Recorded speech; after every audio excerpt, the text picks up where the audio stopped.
أما بعد فأعوذ بالله من الشيطان الرجيم بسم الله الرحمن الرحيم قال الله تبارك وتعالى في القرآن المجيد كما ورد في سورة البقرة وكذلك جعلناكم أمة وسطا لتكونوا شهداء على الناس ويكون الرسول عليكم شهيدا. یہ آیت مبارکہ جو ہے وہ ہماری چل رہی تھی. آیت مبارکہ 143 نمبر آیت ہے. نبی اکرم صلی اللہ علیہ وسلم نے فرمایا کہ کل قیامت کے دن نوح علیہ السلام کو بلایا جائے گا اور اللہ کہیں گے کہ نوح بتاؤ کیا تو نے اپنی امت کو ہمارا پیغام پہنچایا؟ اس پر حضرت نوح علیہ السلام کہیں گے جی میں نے اے اللہ تیرا پیغام اپنی امت کو پہنچایا. اب حضرت نوح علیہ السلام کی تبلیغ کا دورانیہ 900 سال اس سے اوپر نیچے کم و پیش اتنا بنتا ہے صرف ان کی تبلیغ. تو اللہ پھر ان کی امت کو کہیں گے کہ بتاؤ تم تک حضرت نوح کا پیغام پہنچا؟ تو وہ حضرت نوح کے منہ پر کہہ دیں گے کہ اس بندے کو تو ہم جانتے نہیں ہیں, اس نے تو آپ کا پیغام ہم تک نہیں پہنچایا. اس پر اللہ فرمائیں گے نوح تیرا کوئی گواہ؟ حالانکہ اللہ کو خوب معلوم ہے کہ حضرت نوح نے اللہ کی تبلیغ کی ہے. اس کے باوجود کہیں گے اللہ رب العالمین کہ اے نوح تیرا کوئی گواہ؟ تو اس پر حضرت نوح کہیں گے کہ میرا گواہ محمد صلی اللہ علیہ وسلم یا اس کی امت ہے. تو یہ آیت مبارکہ اس کی دلیل ہے کہ نبیوں کی گواہی بھی یہ امت دے گی کل قیامت کے دن. نبیوں کی گواہی بھی اتنا عظیم رتبہ اس سے پہلے بنی اسرائیل کو بھی عطا نہیں ہوا جتنا یہ رتبہ ہے. اور ہم اس پوری امت کو وَكَذَلِكَ جَعَلْنَاكُمْ أُمَّةً وَسَطًا لِتَكُونُوا شُهَدَاءَ عَلَى النَّاسِ, اس پوری امت کو لوگوں کے اوپر گواہ کھڑا کریں گے. آگے ہے وَمَا جَعَلْنَا الْقِبْلَةَ الَّتِي كُنْتَ عَلَيْهَا, اور وَمَا جَعَلْنَا الْقِبْلَةَ الَّتِي, اور ہم نے بنایا اس قبلے کو الَّتِي جس پر وہ تھے كُنْتَ عَلَيْهَا الا لنعلم من يتبع الرسول, یہ جاننے کے لیے کہ کون ہے ان میں سے محمد صلی اللہ علیہ وسلم کی پیروی کرنے والا. جس قبلے کی طرف یہ پہلے تھے اس سے بدل کر ہم نے جو دوسرا قبلہ ان کو دیا ہے یہ اس لیے دیا ہے کہ تاکہ ہم جان سکیں کون ہے محمد صلی اللہ علیہ وسلم کی اتباع کرنے والا. تو میں نے آپ کو بتایا کہ مکہ والوں کے لیے مکہ ہی, اہل مکہ کے لیے مکہ ہی قبلہ, اس سے بہتر کوئی قبلہ ان کے لیے نہیں تھا. ان سے محبت تھی. رسول اللہ صلی اللہ علیہ وسلم بھی جب مکہ سے نکلے ہیں ہجرت کر کے تو مڑ مڑ کر آپ بیت اللہ کو دیکھ رہے تھے, بار بار بیت اللہ کو دیکھ رہے تھے کہ اللہ میں رہنا تو یہاں چاہتا ہوں لیکن یہاں کے لوگ جو ہیں وہ مجھے رہنے نہیں دیتے. روتے ہوئے نبی اکرم صلی اللہ علیہ وسلم پھر مدینہ کی طرف گئے. تو دوسرا یہ ہوا کہ اللہ رب العالمین نے کہا کہ آپ نے بیت المقدس کی طرف ہی منہ کر کے نمازیں پڑھنی ہے 16-17 ماہ. تو اس دوران دو لوگ آزمائے گئے, پہلے مکہ والے, اور انہوں نے تو اللہ کے رسول صلی اللہ علیہ وسلم کے پیچھے سب کچھ قربان کیا. جب پھر دوبارہ بیت المقدس سے بیت اللہ کی طرف منہ ہوا تو اب آزمائے گئے اہل یہود جو مدینہ کے اندر رہنے والے تھے, جو پہلے سے بیت المقدس کی طرف منہ کر کے نمازیں پڑھتے تھے. تو ان میں پھر بہت سارے ایسے ہیں جو پھر فیل ہوئے, جو کامیاب نہ ہو سکے, پھر انہوں نے اسلام چھوڑ دیا.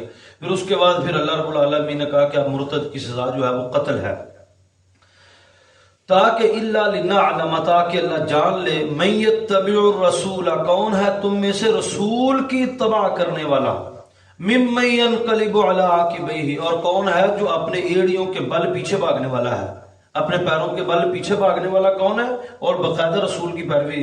وَإِنْ كَانَتْ لَكَبِيرَةً, یہ تھا بہت بڑا کام. وَإِنْ كَانَتْ لَكَبِيرَةً, کبیر بہت بڑا, بہت بڑی آزمائش تھی, قبلے کی آزمائش بہت بڑی آزمائش تھی. وَإِنْ كَانَتْ لَكَبِيرَةً إِلَّا عَلَى الَّذِينَ هَدَى اللَّهُ, مگر ان لوگوں کے لیے کوئی بڑی بات نہیں تھی جو جن لوگوں کو اللہ نے ہدایت دے دی ہے.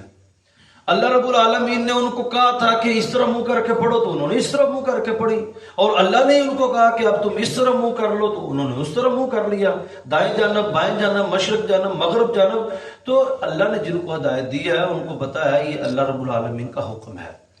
اب جو لوگ اس دوران میں فوت ہو گئے, یعنی ایسا کوئی مسلمان جو بیت اللہ کی طرف منہ آنے سے پہلے، قبلہ رخ ہونے سے پہلے فوت ہو گیا، تو اللہ نے آگے کہا ہے کہ وَمَا كَانَ اللَّهُ لِيُضِيَّعَ إِيمَانَكُمْ، اللہ کسی کے ایمان کو ضائع کرنے والا نہیں ہے، کسی کے بھی۔ تو یہ ایک اور آیت آتی ہے مَا كَانَ اللَّهُ إِنَّ اللَّهَ لَا يُضِيعُ أَجْرَ الْمُحْسِنِينَ، اللہ نیکی کرنے والوں کا اجر ضائع نہیں کرتا، جنہوں نے کوئی بھی نیکی کی ہے اللہ نیکی کرنے والوں کا اجر جو ہے وہ ضائع نہیں کرتا۔ تو یہاں پر بھی ان لوگوں کو تسلی دی جا رہی ہے کہ یا وہ کہیں کہ جو ہم نے 17-18 ماہ اس طرح منہ کر کے نمازیں پڑھی ہیں، ان نمازوں کا کیا ہوا، تو وہ قبول ہوئی کہ نہیں ہوئی؟ تو وہی ہوئی ہیں، کیونکہ وہ ما کان اللہ، اور نہیں ہے اللہ لیضیع ایمانکم، کسی کے نیک اعمال کو، کسی کے ایمان کو ضائع کرنے والا۔ ان اللہ بالناس لرؤوف الرحیم، بے شک اللہ تو لوگوں کے لیے بڑا نرم ہے، بڑا رحم کرنے والا ہے۔ رؤوف انتہائی نرم، رحیم انتہائی رحم کرنے والا۔ قد نرا تقلبا، بس ہم دیکھ رہے تھے، یہ اللہ رب العالمین نے کہا محمد صلی اللہ علیہ وسلم کو، قد پس تحقیق نرا، ہم دیکھ رہے تھے، تقلبا وجہی کا، بار بار آپ کا چہرہ آسمان کی طرف اٹھنا۔ رسول اللہ صلی اللہ علیہ وسلم ان 17 ماہ ہر روز ہی اللہ اللہ، میرا قبلہ تو بیت اللہ ہے اور میرے باپ کا گھر ہے بیت اللہ، ابراہیم علیہ السلام کی تعمیر ہے، تو اللہ ہمارا قبلہ بیت اللہ بنا دے، ہمارا قبلہ۔ تو اللہ نے کہا کہ ہم بار بار محمد صلی اللہ علیہ وسلم آپ کا چہرہ آسمان کی طرف اٹھتا ہوا دیکھتے تھے۔ فَلَنُوَلِّيَنَّكَ قِبْلَةً تَرْضَاهَا، بس ہم نے اب تمہیں پھیر دیا ہے اس قبلے کی طرف جس پر آپ راضی ہیں، جس پر آپ راضی ہیں۔ فَوَلِّ وَجْهَكَ شَطْرَ الْمَسْجِدِ الْحَرَامِ، بس آپ اپنے چہرے کو پھیر لے مسجد حرام کی طرف۔ یہ عصر کی نماز رسول اللہ صلی اللہ علیہ وسلم پڑھ رہے تھے، تو عصر کی جو مسجد قبلہ تین ہے، تو عصر کی نماز پڑھ رہے تھے، تو عصر کی نماز کے دوران یہ آیت مبارکہ نازل ہوئی ہے، قد نرا تقلبا، بے شک ہم دیکھ رہے تھے بار بار آپ کا چہرہ آسمان کی طرف اٹھنا، تو فَلَنُوَلِّيَنَّكَ، تو ہم نے پھیر دیا ہے اب آپ کے چہرے کو اس قبلے کی طرف جس پہ آپ راضی ہیں۔ فَوَلِّ وَجْهَكَ، ابھی اپنا منہ اس طرف کریں جو آپ کا قبلہ اب اللہ نے مقرر کیا ہے، شطر المسجد الحرام، مسجد حرام۔ تو نماز کے اندر ہی قبلہ نبی اکرم صلی اللہ علیہ وسلم نے پھر چینج کیا ہے۔ وَحَيْثُ مَا كُنْتُمْ، اب تم جہاں کہیں بھی ہو، فَوَلُّوا وُجُوهَكُمْ شَطْرَهُ، اپنے چہرے کو اسی طرح منہ کر کے اپنے آپ نمازیں پڑھنی ہیں۔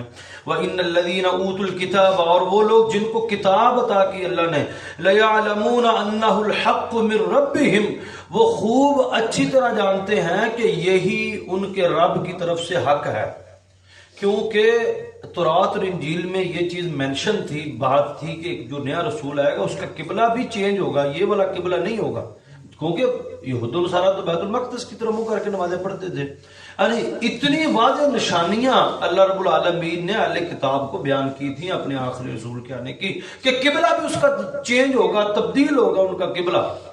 تو اب اللہ نے ان کی یہ بات کہی ہے کہ یہ اہل یہود کے لیے کوئی نئی بات نہیں ہونی چاہیے، جن لوگوں کو اللہ نے کتاب دی ہے ان کو اچھی طرح معلوم ہے کہ یہ حق بات ہے، یہ ہونا ہی ہونا تھا، ان کی کتابوں میں پہلے سے یہ بات درج تھی، تو یہ ہونا ہی ہونا تھا۔ لَيَعْلَمُونَ أَنَّهُ الْحَقُّ مِنْ رَبِّهِمْ، وہ جانتے ہیں کہ یہ ان کے رب کی طرف سے ایک حق بات آئی ہے۔ وَمَا اللَّهُ بِغَافِلٍ عَمَّا تَعْمَلُونَ، اور جو کچھ بھی یہ غفلت میں پڑے ہوئے ہیں اللہ خوب اچھی طرح ان کو جانتا ہے۔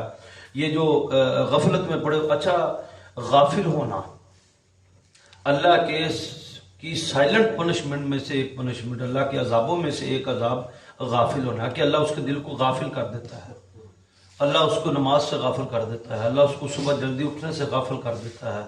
غافل اللہ کے عذابوں میں سے ایک عذاب ہے کہ کسی بندے کو اللہ غافل کر دے۔ وَمَا اللَّهُ بِغَافِلٍ عَمَّا تَعْمَلُونَ، تو اس کے علاوہ بھی اللہ نے کئی جگہ پر اللہ نے کہا کہ اللہ غافل لوگوں کو ہدایت نہیں دیتا جو غفلت کے اندر پڑے ہوئے ہیں۔ کیا تمہیں معلوم نہیں ہے اقتربت الساعہ کہ قیامت قریب آ چکی ہے اور تم ابھی بھی غفلت کے اندر پڑے ہوئے ہو، ابھی بھی غافل ہو، ابھی بھی غفلت کے اندر پڑے ہوئے ہو اور قیامت قریب آ چکی ہے، وغیرہ وغیرہ۔ مختلف جگہ پر اللہ رب العالمین نے یہ جو غفلت ہے، دین کے اندر غفلت یا کسی بھی چیز کے اندر غفلت اختیار کرنا، یہ اللہ کے عذاب میں سے ایک عذاب ہے کہ کسی کے دل کو اللہ غافل کر دے۔ وَلَئِنْ أَتَيْتَ الَّذِينَ أُوتُوا الْكِتَابَ، یہ بھی آیت مبارکہ لمبی ہے، 144 نمبر آیتیں ہو گئی ہیں، اس سے اگلا انشاءاللہ العزیز ہم کل پڑھیں گے۔ اللہ رب العالمین ہم کی توفیق عطا فرمائے۔ آخر دعوانا الحمدللہ رب العالمین۔